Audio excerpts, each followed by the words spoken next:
பழமையான ஒரு நாட்டில் வீரசேகரன் என்ற அரசன் வாழ்ந்து வந்தான். அவன் மிகுந்த வீரன். பல நாடுகளை வென்று தனது அரசாட்சியை பெரிதாக்கியிருந்தான். அவன் அரண்மனை தங்கத்தாலும் வைரங்களாலும் அலங்கரிக்கப்பட்டிருந்தது.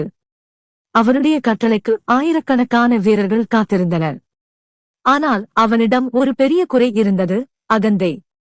இந்த உலகத்தில் என்னைவிட பெரியவன் யாரும் இல்லை என்று அவன் எப்போதும் பெருமையாகச் சொல்லிக் கொண்டே இருப்பான். அரண்மனையில் இருந்த அமைச்சர்கள் கூட அவனை பார்த்து பயந்து வாழ்ந்தனர். யாராவது உண்மையைச் சொன்னால் உடனே கோபப்படுவான். ஒருநாள் அரசன் பெரிய சபையை கூட்டினான்.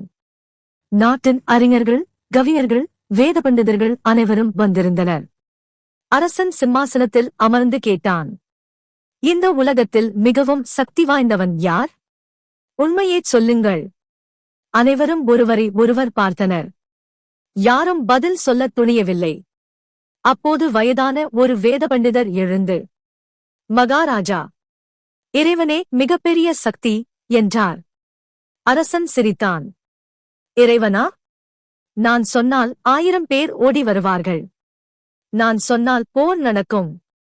நான் சொன்னால் தண்டனை நடக்கும். எனவே என்னைவிட சக்தி யாருக்கும் இல்லை. அந்த நேரத்தில் அரண்மனை வாசலில் ஒரு சந்நியாசி வந்தார். நீண்ட தாடி, அமைதியான கண்கள், எளிய ஆடை, ஆனால் முகத்தில் ஒரு பிரகாசம். காவலர்கள் அவரை தடுக்க முயன்றனர். ஆனால் சந்நியாசி அமைதியாக, அரசனை ஒரு நிமிடம் பார்க்க வேண்டும் என்றார். இந்த செய்தி அரசனிடம் சென்றது. அவரை உள்ளே அனுப்புங்கள் என்றான் அரசன். சந்நியாசி மெதுவாக உள்ளே வந்து அரசனை வணங்கினார். அரசன் சிரித்துக் கொண்டு கேட்டான், சந்நியாசியே, இந்த உலகத்தில் மிகவும் சக்தி வாய்ந்தவன் யார்? சந்நியாசி சிறிது நேரம் அமைதியாக நின்றார். பிறகு மெதுவாகச் சொன்னார், காலம். அரண்மனை முழுவதும் அமைதி நிலவியது. அரசன் புருவத்தை சுருக்கினான். என்ன சொல்கிறாய்? என்னிடம் பெரிய படை இருக்கிறது. செல்வம் இருக்கிறது. அதிகாரம் இருக்கிறது. நான் நினைத்ததை சாதிக்க முடியும். சந்நியாசி அருகில் இருந்த ஒரு மாம்பழத்தை எடுத்தார்.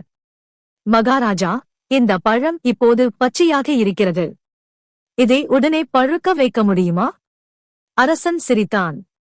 அது இயற்கையின் வேலை. சில நாட்கள் ஆகும். சரி என்றார் சந்நியாசி. அப்படியென்றால் ஒரு மலரை இப்போது மலரச் செய்ய முடியுமா? அரசன் அமைதியாக இருந்தான். ஒரு குழந்தையை ஒரு நாளில் பெரியவனாக்க முடியுமா? அரசன் பதில் சொல்லவில்லை.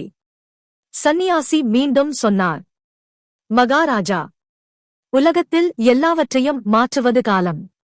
பிறப்பு, வளர்ச்சி, முதுமை, மரணம், இதையெல்லாம் கட்டுப்படுத்துவது மனிதன் அல்ல. அரசனுக்கு சிறிது கோபம் வந்தது. நீ என்னை பலவீனன் என்று சொல்கிறாயா? சந்நியாசி சிரித்தார். இல்லை மகாராஜா, நீங்கள் பெரிய அரசன். ஆனால் காலத்தின் முன் அனைவரும் சமம். அரசன் சிந்திக்க ஆரம்பித்தான். ஆனால் அவன் அகந்தை இன்னும் குறையவில்லை. அடுத்த நாள் சந்நியாசி அரசனை ஒரு கிராமத்திற்கு அழைத்துச் சென்றார். அங்கு வயதான ஒரு மனிதர் நோயால் படுத்திருந்தார். அருகில் அவரது மனைவி அழுது கொண்டிருந்தாள். சந்நியாசி கேட்டார், மகாராஜா, உங்கள் அதிகாரத்தால் இவரின் முதுமையை நிறுத்த முடியுமா? அரசன் தலை குனிந்தான். அவர்கள் மேலும் சென்றனர். ஒரு சிறிய குழந்தை பிறந்த வீட்டில் அனைவரும் மகிழ்ச்சியாக இருந்தனர். இந்த குழந்தை எப்போது வளர வேண்டும் என்பதை நீங்கள் தீர்மானிக்க முடியுமா என்று கேட்டார் சந்நியாசி. முடியாது என்றான் அரசன் மெதுவாக. மாலை நேரத்தில் அவர்கள் ஒரு சுடுகாட்டை அடைந்தனர். அங்கு ஒரு பெரிய செல்வந்தரின் இறுதிச் சடங்கு நடந்து கொண்டிருந்தது. சந்நியாசி அமைதியாகச் சொன்னார், செல்வம், அதிகாரம், புகழ் எல்லாம் இங்கேயே முடிகிறது. மனிதன் எடுத்துச் செல்லுவது அவன் செய்த நன்மைகள் மட்டுமே. அந்த வார்த்தைகள் அரசனின் மனதை ஆழமாகத் தாக்கின. அவன் மெதுவாகக் கேட்டான், அப்படியென்றால் உண்மையான பெருமை என்ன? சந்நியாசி புன்னகையுடன் சொன்னார், அதிகாரம் இருந்தும் தாழ்மையாக இருப்பது. செல்வம் இருந்தும் கருணையுடன் இருப்பது. அதுவே உண்மையான மகத்துவம். அன்று இரவு அரசன் தூங்க முடியவில்லை. தனது வாழ்க்கையை நினைத்துப் பார்த்தான். தன் அகந்தையால் எத்தனை பேரை காயப்படுத்தியிருக்கிறேன் என்று எண்ணி வருந்தினான். மறுநாள் காலையில் அரசன் சந்நியாசியை தேடி ஓடி வந்தான். என்னை மன்னியுங்கள். நான் உண்மையே அறியாமல் அகந்தையில் வாழ்ந்தேன் என்றான். சந்நியாசி அவன் தோளில் கை வைத்து சொன்னார். தவறை உணர்ந்த மனிதன் ஏற்கனவே உயர்ந்தவன்.